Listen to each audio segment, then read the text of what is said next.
This is Show Up as a Leader, a show from People Forward Network, helping you maximize your positive impact on the world by becoming your best, fully authentic self. Hey everyone, it's Rosie. Just get ready for a really calming, human, but challenging conversation. And I hope you dig in and lean in and listen to it. I thoroughly enjoyed what turned into be another nerd out, geek out session with one of my guests. This time I had the pleasure of talking to Gabriela Alcalde, and she is a public health leader with 3 decades of experience. She has commitment to equity and justice, and we dig into her new book that is called, get this, What Your Comfort Costs Us. And we talk a lot about why, as human beings, we have to get out of our comfort zone, but we don't like to get out of our comfort zone. And her work is in looking at dominant workplace cultures and how they do harm to other people, but not doing this in a shaming way, and what we can learn from it and how we can all grow and be better and what it takes to change workplace cultures. You're going to want to listen for something. She talks about the 4 C's that are essential to culture change. Talk about the difference between comfort and safety and why we have to be really mindful about that difference. We talk about shifting from self-care to more collective, and that really culture change and healing is a team sport and is a collective experience. We talk about the power of storytelling and just a lot of great stuff. Some of the conversation might challenge you and pull you out of your comfort zone, which you would expect when it's around what your comfort costs us. But we don't grow as human beings by staying comfortable. And so this is an invitation to lean in. She has such richness and such a calming, non-judgmental way to help us think about our messiness of being human. I think you're going to get a ton out of this, and you're going to want to listen. She also has some resources that are available, so you're going to want to check it out on the show page as well. Take a listen.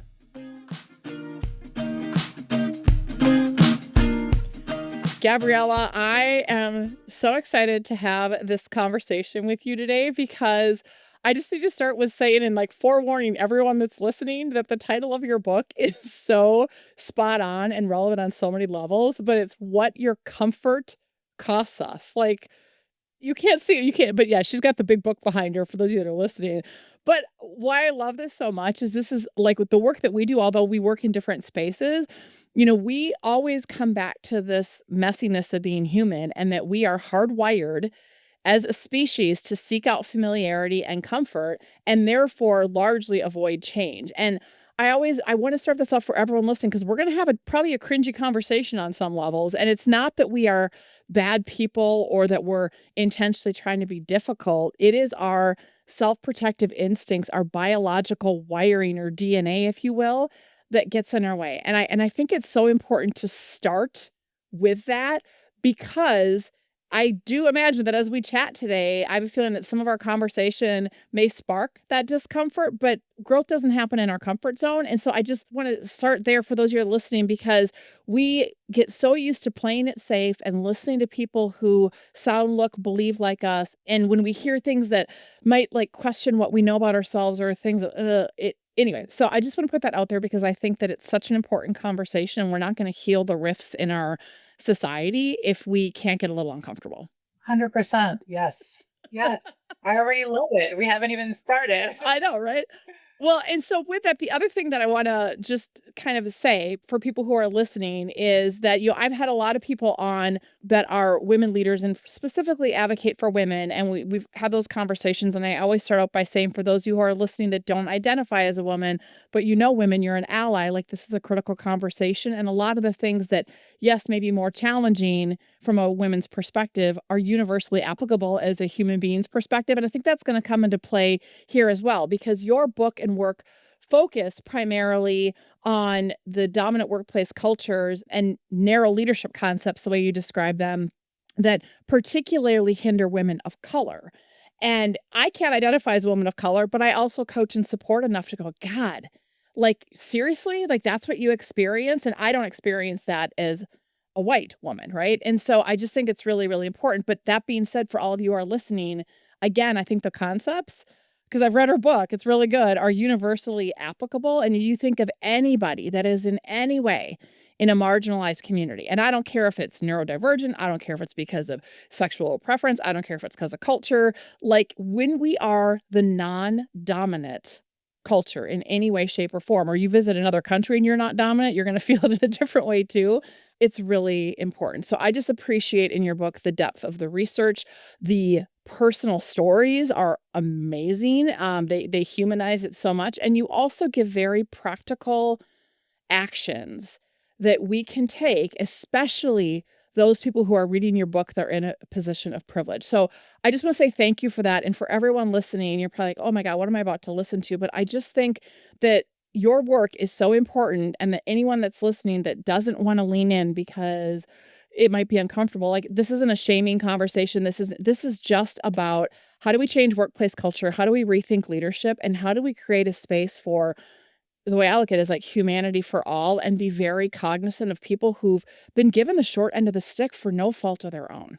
Is that fair? Absolutely. And I would say I wrote this book with deep compassion. I don't think that shame or blame are helpful in culture change. And frankly, I think the systems we have right now and the models of leadership are dehumanizing everybody. So while they grant privileges to certain groups of people, they grant them privilege as long as they fit within a very narrow scale, right? So even the most privileged person is being told, as long as you can fit through this little pinhead, then you're good and you will get unearned privilege. But that is also dehumanizing. So that is one of the key frameworks of this book, is to say the way that we have organized ourselves actually dehumanizes all of us. I use women of color because I identify as a woman of color, and that intersection of gender and race gives us a perspective that is unique and very helpful to others. So really, I use it as you can learn from us, and you can take some of what we've had to learn in order to survive and navigate through leadership, but use it to improve the workplace for everybody. Yeah. Oh my gosh, I love that. You're speaking my love language. So, okay, so this is a conversation about rehumanizing workplaces for everybody, being very cognizant of where we've gone astray. So, love it, love it, love it, love it. With that, then, I want to read a small section early on in your book that I think frames how we need to have and how people need to listen to the conversation you and I are going to have. So, this is what you write. To heal from the pain, we must first be willing and able to see the harm, empathize with the pain, sit with the discomfort, and not succumb to the very American tendency to jump straight to quick fix solutions. Because as Bell Hooks says, true resistance begins with people confronting pain and wanting to do something to change it. That's just like a mic drop moment. And so, I mean, it really, really is, because we don't want to sit with discomfort. If someone else is struggling, we jump in to want to save them or give them a tissue or silver line it or whatever. If we're uncomfortable, we short circuit it with all kinds of self-protective behaviors. And so I love everything about that. And then you follow that a little bit later to say that healing is a collective act. Can you say more about that? It's something that took me a while to learn. I had worked on trying to heal myself from experiences I'd had. And I realized, and part of the reason I wrote this book was I realized this is not individual work. In fact, that is one of the dehumanizing things we've done to ourselves. Human beings are social animals. We are primed and wired for connection. In fact, that is what we long and need. We thrive with connection. The hyper-individualism that we have in our society and that we glorify in our leadership models have led to extremely isolated, disconnected, lonely leaders. Being a leader is extremely lonely experience. That is something that is echoed with everybody I've talked to, and certainly my own experience. So what I realized is not only is leadership not a solo endeavor, it is a collective effort. Healing must be collective, because the harm that we're doing is not just at the individual level. It's through systems that affect us all and have patterns. So in order to address those repeated patterns, we actually have to work at the collective effort. We have to work together. We have to recognize our interdependence. That is not weakness. That is actually recognizing our true human nature. And vulnerability is strength. So in that vulnerable moment of saying, I actually need to work with you in order to heal, that is the moment we start making progress towards healing and repair. I love that. And you know what brings to mind, Gabriella, is the amazing work that has been going on for a while now with Harvard's Human Flourishing program. And they talk a lot about how when we think about well-being, that we cannot have it as an individualized approach, like you said, that if my well-being is at the expense of yours, or if I am somehow thriving, but you are not, because we are socially connected, then by definition, I actually can't flourish. So flourishing is like a community sport, for lack of a better word. So I love all that. So before we start getting to like all the different things that we need to be thinking about, the systems, and we need to be thinking about, how we look at change and how we look at discomfort and all of these wonderful, wonderful things we're going to get to, share a little bit about what got you into being so passionate about this work, because I think your story is pretty amazing and sets the stage for all of this. Yeah. So I'll start a little bit early if you don't mind, just so people really know where I'm coming from. I'm an immigrant and I grew up moving around a lot. So at a pretty early age, I was faced with the fact that a lot of the things that we're told as a child are extremely relative. And they really are about your cultural context. So what is beautiful in one culture may not be beautiful in another. What is valued in one is not. For example, I come from a collectivist culture and I moved to an individualistic culture. That is considered natural and normal, but there's nothing natural about it. Humans invented it. So as I became older and I wanted to figure out what to devote myself to, I discovered public health. And I love public health precisely because it is about the common good. It recognizes that we can only thrive when we are all well. Whenever someone suffers, we all suffer, whether it's from an ethical and spiritual perspective or from a pragmatic perspective, that if somebody's sick, you're going to get sick eventually. And we certainly learned that lesson globally a few years ago, right? So that got me into a different space where I recognized that you cannot do public health without wanting to be a leader. As an introvert, I frankly had no desires for leadership. I thought I can write and create things in the background. Somebody else can do the leadership. But what I realized is that when you have this ability to see the world through different eyes, and that is what being an immigrant or being in a minoritized position puts you in, you can see things others don't have to. I realized that it would be frankly irresponsible, even unethical of me to not speak up when I saw that something was unjust. So I ended up finding myself repeatedly in this leadership roles, whether I wanted to or not. And I'll fast forward a little bit, but I've worked in various sectors. I ended up in philanthropy because that was a common place where a lot of the sectors where I had worked said, the funding is a real challenge. And there's this disconnect between those who are doing the work in community and those who are supporting and funding the work, because they're not generally the same people. So I became really interested in how do you bridge that? How do you understand without judgment? How do I put myself in those different positions? So I've been in philanthropy now for 13 years. Increasingly in more leadership roles. More currently, I've been a CEO of a foundation for 6 years. And I just kept talking to other leaders, particularly women of color, who were telling me the same types of stories. Initially, I thought it was me. Initially, I thought this is about me. I wasn't prepared for this job. I didn't know what I was doing. So there was a lot of self-blame. And what I realized is, okay, I'm seeing a picture come together here about a pattern. And this pattern has more to do with our culture and the fact that organizations are living entities and we treat them like they're artifacts that don't change, but they in fact do, because we are parts of the organizations. We are alive and we're constantly changing and adapting. So for me, becoming a leader really meant confronting the discomfort that comes with wanting to commit to real change. Once you see the injustice, at least in my experience, in the experience of all the women that I interviewed, you cannot sit around and just let it happen, right? So you speak to it out of love, you speak to it out of care, you speak to it out of protection. You speak to it because you want your children to have a better world, because you want your community to be safe and thriving. And that is really what motivates me, is that sense of once you see something, it is your duty to point it out to others. And for me, at least, my perspective is you should do that with love. Now, love can be firm and love entails accountability.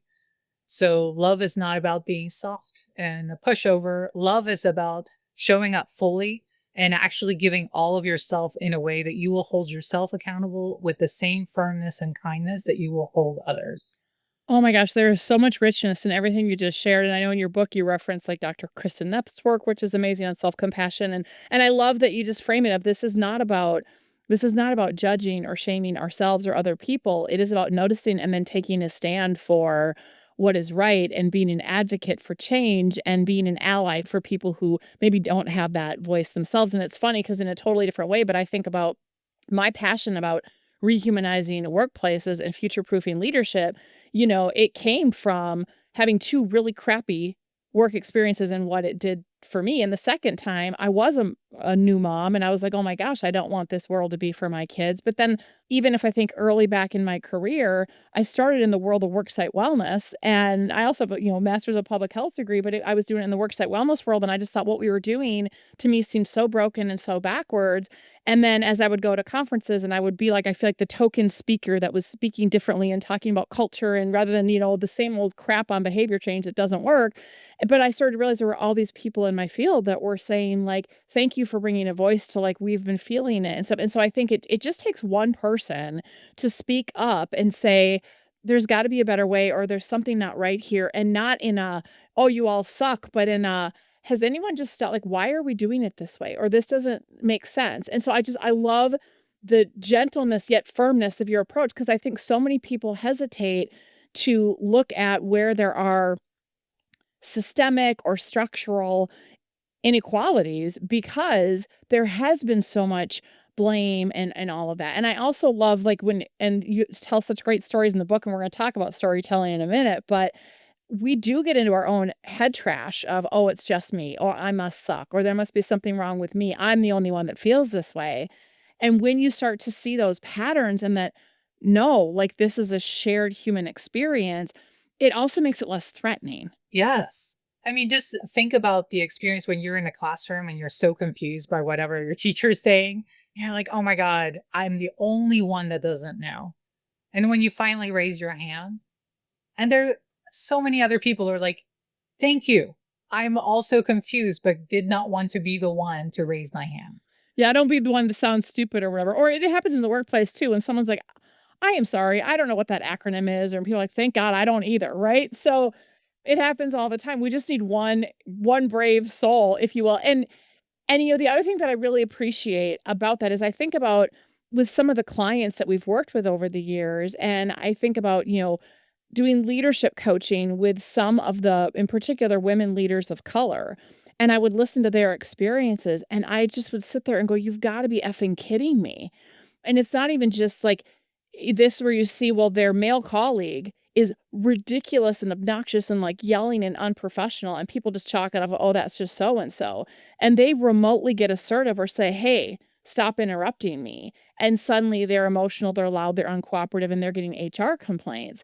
And then you looked at the white females and they're somewhere in between. And I started to see these patterns over and over and over and started to go, oh my gosh, how can I, again, raise this to the attention of leadership without saying, oh, you all suck. But, I think there's something going on here you might need to look into because this isn't okay. And I'm not blaming any one person. It's just like there's something going on, and you're going to have a hard time with retention and recruitment if this isn't addressed. And I think that it does take noticing patterns, and it does take speaking up to be able to say, something's not quite right here. And it's going to probably take a lot of energy and effort to remedy it. But I think we can do it. And that gets back to this isn't a solo sport. It's a collective healing. Yes, there are on occasion individuals who are just really harmful and you're just jackasses. However, Most people are not. Most people do not intend to cause harm. Most of us do not show up to work thinking, I'm going to make someone's life miserable. It happens because we breathe the same air, and we are products of our history. We're products of our culture. So part of what I hope people get when they read the book is you can be kinder to yourself. You don't have to hold this as if it's your own personal responsibility to repair all harm from the past 400, 500 years. Yeah, like of your ancestors. Like if you're like me and you're listening to this and you're white, it's like, look, I can't help my lineage, but I can learn from it, right? And say I don't have to repeat the cycle. Yeah. Yes. What we need to do is lean into being uncomfortable so that we can actually have empathy. And to have real empathy, we have to recognize that the world is not fair. The world is not just. I say that in such a flat way because I want people to understand, this is not a judgment of any individual right now. If you take advantage of that, knowing that, then yes, I will judge you. But generally, people are frankly operating within systems and patterns that have been laid out for them that they are not even aware of. When, there's research that I'm sure you're familiar with coming from public health, that there is a great degree of racial disparity in medicine and in healthcare. I don't for 1 minute believe that most healthcare providers are sitting there saying, oh, here's an African American person, I'm going to give them worse care that I'm going to give them my white patients, or I'm going to deny my Latino patients, this medicine, which I would give. That is not a conscious process. What happens is that we are absorbing belief systems and stereotypes and misinformation that is floating in the air that has been passed down through ways that you don't even notice because it doesn't have to be explicit. And you start internalizing it. So that same research showed that, I don't remember the exact statistic, but it was a astonishingly high percentage of medical students believed that Black people felt less pain because their skin was thicker. That is not true. There is no biological truth to that. And yet, this is what so many highly educated students who are devoting many years of their lives to preparing so that they can become healthcare providers. Well, and then you think how that could translate. If I have this unconscious or they don't feel as much pain, I may not, I'm making this up, but I may not use as much Novocaine if you're having something cut out of your skin, or I may not, I may underdose after surgery pain meds or whatever it might be because, yeah, it's not conscious. And that's a very concrete example, but that's the type of thing that happens a lot of the time, right? We, as a Latina immigrant woman, I have been told, you're so intense. When it's a good thing, it's you're so passionate. But if I'm disagreeing with someone, you're so angry and intense. You're scary. You're intimidating. You're emotional. You're irrational. Right. That's I said the same thing that, Joe said. but you look at me and automatically your subconscious is tapping into information that you've accumulated. You're not choosing to pull that piece of information for your brain. It is happening automatically. So that's part of what I try to get to. So I do quote some brain science in my book because I'm trying to get to the point that you don't have to intentionally want to treat people differently. You don't have to set out to mistreat some. But when you look at, for example, salaries, women in general make less than men, right? Women of color make less than white women. Women with disabilities make less than women without disabilities. So there's a whole set of layers, and I don't think of it as a hierarchy because I think we get into the same problem that we're trying to avoid. It's not about who is suffering more than others. It is layered. Reality is layered. It is intersecting. So we need to think about the complexity of our reality and all of the things that are happening in our brain without us even being aware of it. Most of what's happening, we're not aware of. So it's almost a way of me saying, you don't need to feel like you're a bad person because you have been part of this. What you do need to do is to sit in your discomfort, not look away, and listen to the stories of women of color leaders who are sharing with you so you don't have to go through it. And so you don't have to ask someone and put them in a very potentially re-traumatizing experience of asking them, will tell me, because I've had that happen to me many times. Well, I don't understand, so tell me about a horrible story. Nobody likes to share stories of pain where they have been harmed. So this book is frankly an offering. It is a gift so that anyone who hasn't had those racialized and gendered experiences can learn from those stories without having to put anyone in a position of having to re-traumatize and reharm themselves. And I think that that is all of our obligation. Yeah. I love that framing of it. And you know what comes to mind is Adam Grant has a gajillion great books, I feel like. But in his Think Again book, I distinctly remember this. There was a story somewhere in there, and he talks about, it's the unlearning and relearning and getting out of our comfort zone and being willing to sit with somebody whose experiences and lived experiences are profoundly different than ours, and being willing to be wrong and learn and go, that has not been my experience. What is it like to be you?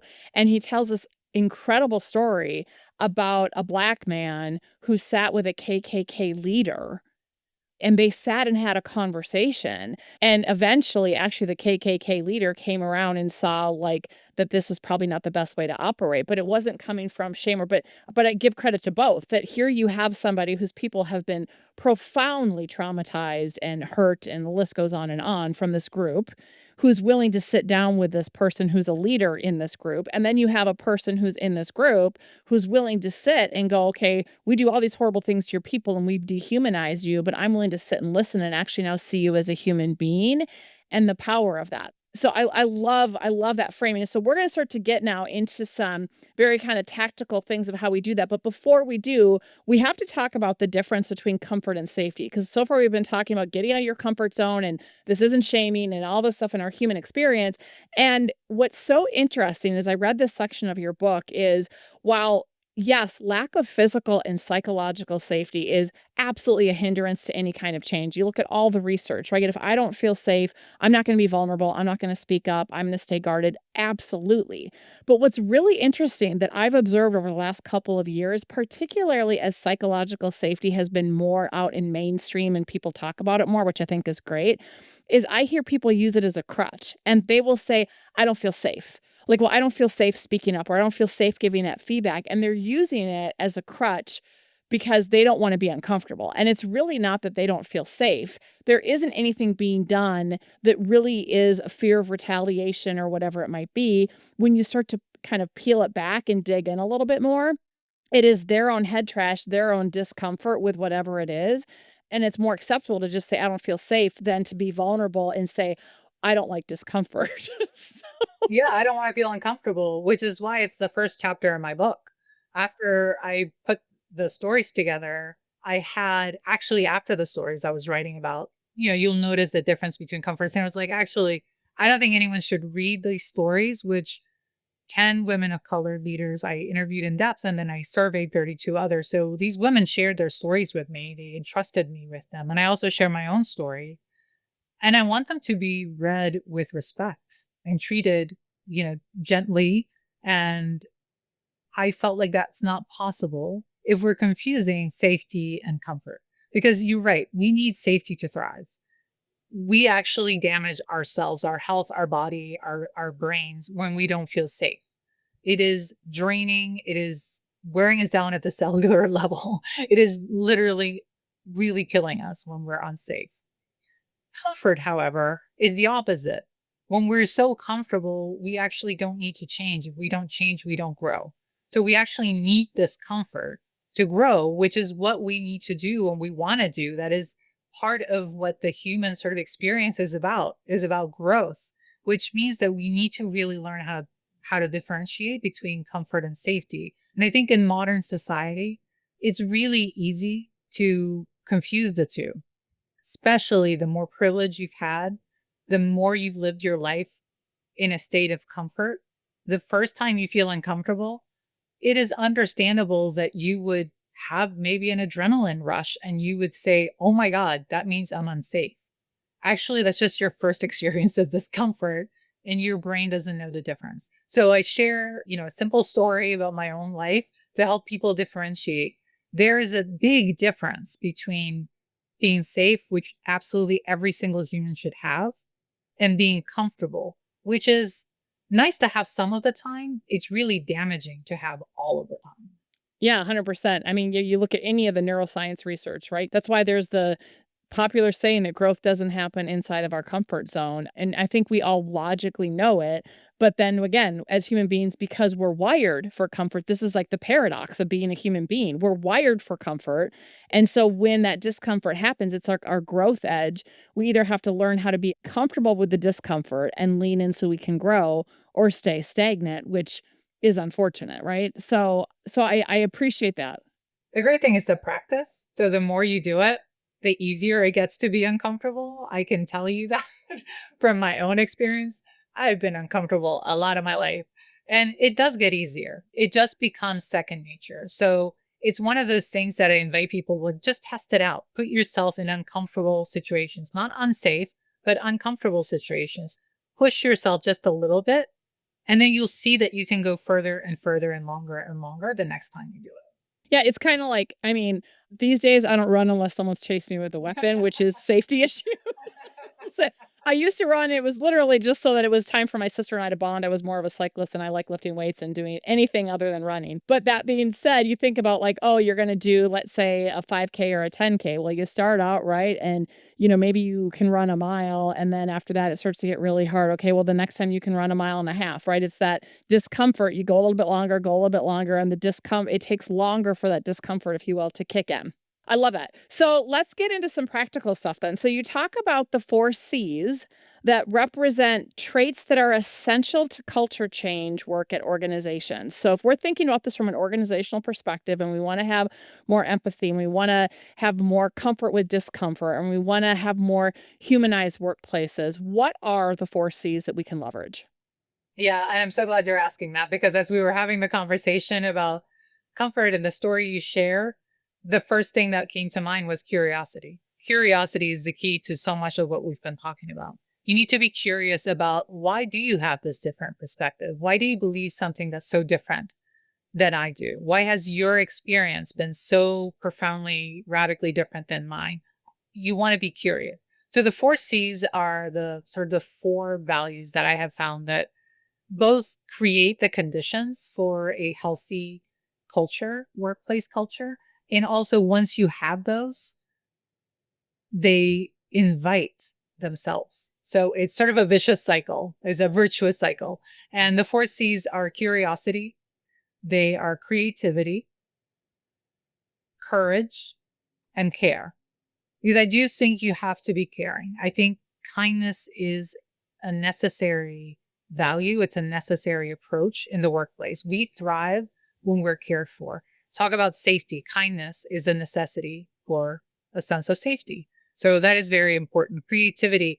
We don't want to stifle. We don't want to repeat the same thing, because again, that keeps us in a comfort zone. That does not bring about new ideas. We often talk about innovation. I think innovation has been a little bit overused and can sometimes be thought of much more narrowly. So I like creativity, because it might be creativity about something very simple, or it could be creativity about something very large, like organizational structure. Curiosity we talked about, and courage.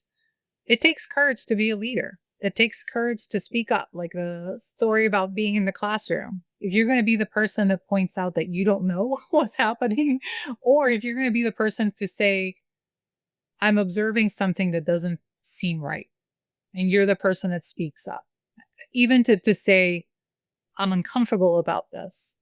Can we pause for a moment and see what's happening? It takes courage to speak up. You cannot be a leader if you're not willing to risk your own comfort. And that is courage. 100%. Well, and if you look at Brene Brown's research, I mean, courage and vulnerability, they go hand in hand. You cannot have one without the other. And, I love when you talk about care and particular kindness, because I think this gets back to earlier in our conversation, talking about like we can love people and care about them, but also have accountability and, have boundaries and whatnot. And I think so often we think we're being kind by not saying something, or we think we're being kind by not rocking the boat, but that's actually not. And so one of the sayings that we actually have from the Dare to Lead work is clear is kind, unclear is unkind. So being clear with our feedback, clear with our expectations, because that lack of clarity is actually not helpful. But then when you also think about the care and support, Jen Marr, who's been on my podcast a couple times, does incredible work. She also works with the Harvard Human Flourishing Program, but really looking at the science of human care and connection and teaching supportive leadership skills of tangibly what are the things we can do as a leader to actually foster someone else's sense of mattering and help them feel like care. And when we bring those programs and those skills into our clients as part of our other offerings, it really is amazing where you'd think it would be a no-brainer, but we're not taught these skills. We're not taught how to sit across from someone who's struggling. We're not taught how to, a lot of times even be curious. Like, if you look at kids, they are inherently curious. And then very quickly it gets turned into judgment and how do you fit in and all of those things. And so I think that a lot of it seems so basic, but they are things that we get away from or we aren't inherently taught because we're wired for safety. Yeah. And to your point of it being basic, it is basic. I mean, I think that's part of what we overcomplicate things, but we are animals, right? And part of what the care piece, and it really all of them, but especially care do, is they enable trust to take place. And there's a lot of research on what trust in the workplace enables. People thrive. People are more loyal. They're more likely to be creative. They're more likely to collaborate. They're more likely to stay at a workplace longer. And they're more likely to express that they experience psychological safety when they experience trust. You cannot create trust without care and accountability. And accountability sometimes requires courage because it is very uncomfortable to hold someone accountable. Yeah. Yeah. So we leverage the 4 C's to show up as an effective leader and to help foster culture change. So when we're thinking about trying to change a culture, again, to one that is more courageous, that is more curious, that is more caring, that is more inclusive, all of those things, talk about what role we need to be mindful of that structures play when it comes to specifically changing culture. Because I think a lot of times we get stuck on, well, if I just change my behaviors, right, and I learn these skills, which is a critical piece of the puzzle, but there's more to it than that. It can't just be individual skill development. Yeah, this is where I totally nerd out. So there's a whole section in the book about structures, and I love talking about structures. We love nerding out on this show. It's fine. I think it's one of the ways that you and I connected, right? Is the nerding out on these concepts because I think a lot of times we just assume that structures are objective. They're neutral, right? And I'm talking things like having a manager or performance evaluations. The way we do these common things at work, we assume they are neutral and they carry no value. They're just the thing you do. Nothing we do is without value. There are values and assumptions inherent in every structure. When I say structure, I use that very generally. So it means also processes, procedures, hierarchies, anything that we use in our work to organize ourselves. My understanding of structures is that structures are both the result of our culture and cultural assumptions and values. They reinforce cultural values and assumptions, and they protect them, and they replicate them. So if we do nothing, the same values that were present when that structure was created will continue to be replicated in a way that is probably invisible. And I'll use an example that I share in the book. The idea of managers is actually a concept that came out of slavery in the United States. There's actually quite a bit of research on this, and yet most people, myself included, until I did this research, are not aware of it. And we use managers in pretty much all the workplaces that I've ever been around, and we don't question it. Now, I'm not saying that managers or management is inherently evil. What I am saying is that it is important to question where these concepts and structures come from so that we can bring our own lens to it. So one of the things we've done at my workplace is we've literally taken our organizational values and we said to ourselves, what do these values mean to us? How would we describe them? What would need to show up in our workplace? What is evidence? Like, how would we know that it's happening? Yeah. What are the behaviors and actions that tell us it's happening? Yeah. And then everything from our applications to our job descriptions to the way we do our performance evaluations to the titles that we have to the way we do exit interviews, because the way we end a relationship is just as important as the way we start a relationship. All of these layers are concepts of leadership. What does fiduciary responsibility mean? everything needs to be drawn through the lens of our values. So we actually ask ourselves, how does this fit in with these values? And it sounds both like a very basic and simple exercise, but I assure you, once you get into it, it can get pretty complex and difficult to understand because there's so many things we've borrowed and we've not asked ourselves, is this structure actually aligned with the values of our organization? Is it in service of what we say our purpose is? And most often I find that there's a discrepancy and sometimes even contradiction between the structures that we have in our organizations and the values that we genuinely care about. So this is not intentional. Again, this is mostly because we do not pause to say, how did we end up with this type of arrangement? How we arrange ourselves shows a lot about the values we have. That's why different cultures arrange themselves differently. Our organizations are also mini cultures. So we need to be aware of what structures we're bringing in and make sure that they actually reflect, support, and reinforce our values. Otherwise, you are working against yourself. I love how practical you made it because we do a ton of work with organizations to help them clarify and refine their purpose and values. Because a lot of times their values are what Pat Lencioni would call like permission to play, like our value is integrity. All right, well, what does that actually look like, right? And so usually that value ends up going away and it becomes something else. But to your point, if you don't take your values and operationalize them into behavioral guideposts, like these are the behaviors that are aligned with the values, and these are the behaviors that we need to watch out for that are kind of a slippery slope out of alignment. So we have kind of, oop, we're getting out of alignment, let's get ourselves back in. Then it's problematic. But the thing that I also love about what you said is, so often like we have clients that have been around for over 100 years that we've done work with them to, refine who are we today and clarify their values. But then we hear, oh, there's this really outdated practice going on there, or this or that really is not congruent with who they've determined themselves to be. And it takes time though to unwind and redo and to go, oh, but that deliberate lens of, if we're going to have integrity as an organization and we are going to truly not have it be smoke and mirrors and truly walk the talk of our purpose and values, we do have to start to look at every little thing. Like, is the way we go about succession planning, is the way we go about hiring, is the way we go about developing people, is the way we go about safety, is the way we go about learning and development. Decision making, right? What is your decision making process? Yeah, it's like every little thing you do, if you cannot directly connect it back to how it helps us further our purpose or aligns with our values, there's an opportunity to question it and say, is there a different way to go about this that helps us be more aligned, and not judging where it came from or how long it's been there. But I think you're right. We assume that organizations are static and we don't go through that exercise, or we do it once and then we're like, well, now we're good. And we don't realize that there's all these incongruencies that kind of floating around and that can add up over time. Yeah, and that's why the other piece around structures is organizations are alive. I said that earlier. And so the structures need to be adapting as your organization grows or changes its purpose, or whether you're a company, you create widgets, or you're a service provider, or you're a research entity. If anything changes, including the people who are part of the ingredients, then you've got to question, does this structure still work? So you've got to constantly iterate. You've got to, we also talk a lot about emergence. And I mentioned that in the book.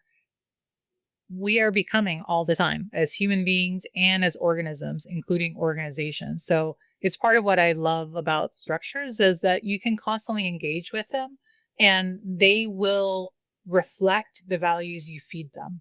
Yeah. 100%. I could geek out on structures even more, but I mean, one more thing that is inherent throughout your book, but I think is super important, and I've had other conversations over the years on this podcast about it, but obviously, like, you tell a ton of stories. You have women who share their amazing stories in your book, and I think so often that we forget that in the path of change, and particularly in the path of culture change within organizations, that we forget the power of storytelling. We try to jump to convincing, we try to jump to persuading, we try to jump to numbers, what's the ROI, and we lose kind of the humanness. And so, in your view and from your experience, what role do you see that storytelling plays in helping us navigate and move through change? I mean, storytelling is such a human thing, both at the individual level. We raise our children by telling them stories. That's how they learn right from wrong. That's how they learn about how to do things. But also historically, right? Before we wrote, we passed down stories. We still have stories, whether they're in religion or in history or, whatever it is, we learn through stories. Our brains are wired for storytelling because, again, the connection piece, we want to empathize. We want to see ourselves as one of the characters in the story. Most of our art and our entertainment is story-based. So storytelling is an extremely effective strategy for culture change. It is also highly persuasive, and it is very durable because it really sticks to you because it has an emotional dimension that we often ignore in the workplace. We often think that this is where work comes from the brain. We are not just intellect. We are full bodies that have emotions. We have histories. We have, spiritual dimension, and stories really tap into the multidimensionality of who we are. And they allow us to bring ourselves, our full creativity, our courage, our care, our curiosity in a way that more linear forms of, whether it's behavior change or enforcement, really ignore. And again, to your point around humanizing, storytelling is humanizing. Storytelling allows us to understand each other in a way that we otherwise cannot. Somehow you make it concrete. In that chapter around the difference between safety and comfort, that could be a very esoteric, abstract kind of distinction. But I share a story about food allergies, right? So that it becomes extremely concrete. I have had so many people tell me that made so much sense. Like once you shared the story, and that's what we remember. We remember the stories that people tell us. We remember the person's name. And that's why when I wrote the book initially, I'd done thematic analysis and all this stuff. And then I read it. I was like, this just lost all its power because I had translated the stories into findings. And so I went back and I, changed all the names of everybody in there to protect people and their privacy. But I give everybody names because that's how our brains work. Our brains will remember that Sally did this happened to Annie, right? That's what we retain emotionally, and that's what causes us to truly change. Yeah. I love all that. And you're right. It not only humanizes us, but I think it's funny because I think there's a stat that stories are 22 times more memorable than facts and figures alone. And even if someone is telling a story that like you couldn't imagine experiencing, it's so different than your world, but there's something about that human element that we see ourselves in other people's stories, even if they're completely different. It fosters that connection. It does humanize. But even like one of the practices going back to like the purpose and the values and culture change that we do with our clients is we encourage them to engage in regular storytelling around when have you recently seen our purpose or values in action and what's the impact that had on you. And some start to go after a while. But when we engage them in new rounds of storytelling and people share those stories, to your point, it emotionally reconnects them back to the values and the purpose of the organization. And it's like, oh, there is something really powerful about knowing our story, and sharing it in an appropriate way. I know we always look at like, is this story serving the work or is it because I want attention or I want sympathy or, whatever it is. And so there's difference, but I think it's so critical. So that's a really good segue into speaking of story. And I love that you talked about you did thematic analysis because one of the things in my work, I see patterns and, we as a species are hardwired for head trash and to tell ourselves stories that keep us safe and small. When we analyze and came up and identify what we call these 7 faulty programs, it was similar to, okay, here's what they are. But then in the book, we go into, here's a story of somebody and here's, because it's like, oh, that makes sense to me of why mine got formed. So anyway, I share all that because now is the time when I would love, Gabriela, if you will share what is a self-limiting story that you still tell yourself sometimes, and when it shows up, how do you move beyond it so that you can still show up as a leader in your life and have the impact you want to have? So I write in the book about how I don't buy into the whole concept of imposter syndrome. And I give some concrete reasons why. And yet the way we understand imposter syndrome still comes up for me sometimes. I still will get to a point, one of the things that happens to me is I will say, I'm not really a finance person. I don't really understand numbers. I'm really an ideas person. Well, I've been a CEO for 6 years. I was a founding ED many years ago. So I have been responsible for budgets. I have created and led organizations with, over $1 million in budget. I've managed people. So yes, I do understand numbers. But in my mind, sometime as a child, I was told that I was not as good with numbers as I was with words. And so I still get stuck in that loop sometimes where I say, I don't really actually know that. But then I pause and I actually go through things I have done. And I think, okay, well, there is extensive evidence that I actually do know numbers, that I understand finance, that I understand budgets, that I've actually been creative around how we form our budget and how we use our budget. So not only do I understand them, but I have sufficient mastery that I've iterated on them and I've worked to create something different. But it takes the pause. And I think that is one of the things I definitely want to leave our listeners with is none of this happens automatically.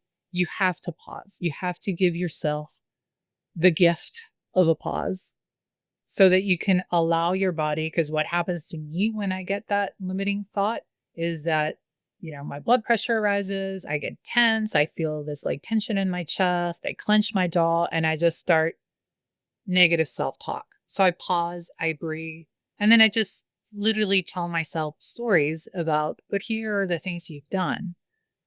And also, when you don't know something, to ask somebody who does. So it's not the end of the world. Yeah, so you become like an observer of the story rather than subject and hijacked by the story and go, you know what? I can replace you with a different story. I love it. I love it. I love it. All right. Are you ready for quick questions? Yes. Okay. Fill in the blank. Living authentically is the only way. Yes, I love it. When the world is presenting an opening, but you don't feel like showing up as a leader, what do? I take one more step. You don't curl up in a ball in the corner with sucking your thumb. No. I might be fantasizing about it, but I'm still going to take the step. I love it. What is something people would be surprised to know about you? I am extremely silly. I love that. Work serious, but silly human. I like it. Silliness is great. It is. It is. What is your favorite go-to movie? I don't have favorite anything, but I do watch a lot of television and movies because I love stories. Sci-fi in particular. I love sci-fi. All right. I like it. What's your go-to song? Lately, and while I was writing the book, it was Bomba Estéreo, Soy Yo. Is when I felt defeated or like, who do I think I am writing a book? I put that song on and it just pumps you up. So if you haven't heard it, check it out. Nice. I have a whole empowerment playlist. I'll have to add it to it. So that's like when my head trash gets the best of me, I'm like, where's my playlist? Like, exactly. This song will shake it off. All right. What is something you can't live without? Food. I love food, not just for subsistence, but I love to enjoy food. You're a foodie. Yeah. And I love cooking it. Do you have a go-to like dish or like that's your like signature? I like to invent things. It's where I release myself from any rules and I just improvise. Nice. We're going to your house for dinner. All right. What is something in your ordinary daily life that makes your heart happy? Dancing by myself. All right, we're gonna have dinner and a dance party if we meet in person because I'm like always dancing. It's a date. All right, I love it. It's gonna be amazing. And what are you grateful for right now? My family's patience with me as I wrote the book. That is a gift. Yes. Well, and so before we do our closing question, I know that everyone, you need to go to the page for the episode because we have some great tools, call to action. I know you have a guidebook with some questions that's on your website and just some great resources that you're leaving behind for listeners. So everyone, please go make sure you check that out. But as we wrap up, one closing question, Gabriela, if you could challenge leaders everywhere to practice this one behavior that would create more human workplaces and equip everyone to show up as a leader, what would that be? To pause, take a deep breath, and think about how you can be the most curious about what makes you the most uncomfortable. Ooh, I like that, right? When we're uncomfortable, it's an invitation for curiosity. That I love that so much. Well, this has been such a delight, and I just so appreciate your humanness and your non-judgmental, curious, human, caring approach to topics that can be really hard for people to listen to, dig into, think about for themselves. So just much gratitude for the work you're doing, much gratitude for the geek out session, and just thank you. Thank you. Thank you. Thank you so much, Rosie. This was such a pleasure and super fun. I'm Rosie Ward, and this is Show Up as a Leader. To learn more, head over to peopleforwardnetwork.com and, of course, hit that follow button.